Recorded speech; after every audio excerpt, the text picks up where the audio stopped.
बोलतो स्त्री म्हणजे त्याग. जेव्हा ती आपल्या घरी आली तेव्हा काय नाही सोडलं तिनं. स्वतःचं नाव कोणी सोडते का साहेब?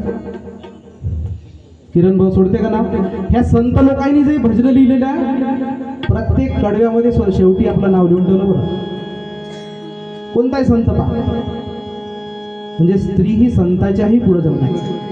ती स्वतःचं नाव सोडते, नाव, आणि दुसऱ्याचं नाव धारण करते. म्हणजे त्यागाचं मूर्तिमंत उदाहरण जर कोणी असेल तर ती आहे, तो आहे स्त्रीचा जीव. तिचं कपाळ तिचं असते. कुंकू कोणाचं असते? नवऱ्याचं नाव असते. पाय तिचा, पैजण कोणाचं असते? नवऱ्याच्या नावाचं. पोट तिचं, बाळ कोणाचं असते? नवऱ्याचं. सगळे.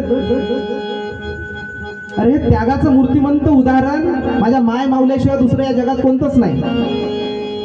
म्हणून गजर तुझ्या त्यागाचा, गजर तुझ्या भक्तीचा, गजर तुझ्या त्यागाचा, गजर तुझ्या भक्तीचा.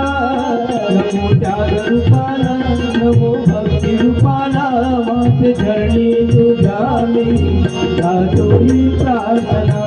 माते चरणी तुझ्या मी गातोही प्रार्थना. आई चरणी तुझ्या मी गातोही प्रार्थना. कपाळ तिचं, टिकली तुमच्या नावाची, पण ते टिकली कशी टिकवायची ते तिच्यावरच आहे बरं.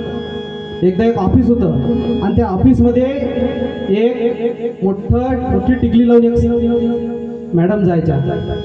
काही दिवसानंतर थोडीशी टिकलीचा आकार छोटा झाला. तिच्या बाजूला काम करणाऱ्या एका साहेबांना विचारलं, मॅडम म्हणे तुम्ही मोठी टिकली लावत होते, आज थोडीशी छोटी टिकली दिसते. नाही म्हणे, हे आमचं बिमार पडलं म्हणे.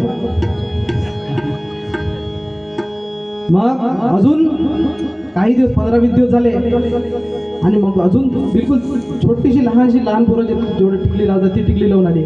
मॅडम टिकली एकदमच लहान झाली म्हणे तुमची. काय म्हणे, त्याला पॅरालिसिस मारला म्हणे.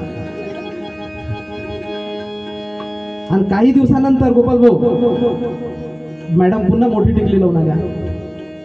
मॅडम काय झालं म्हणे, दुरुस्त झालं? नाही, ते केव्हाच गेलं म्हणे, दुसरी टिकली लावली. म्हणजे तुम्हाला कसं हँडल करायचं ते आमच्या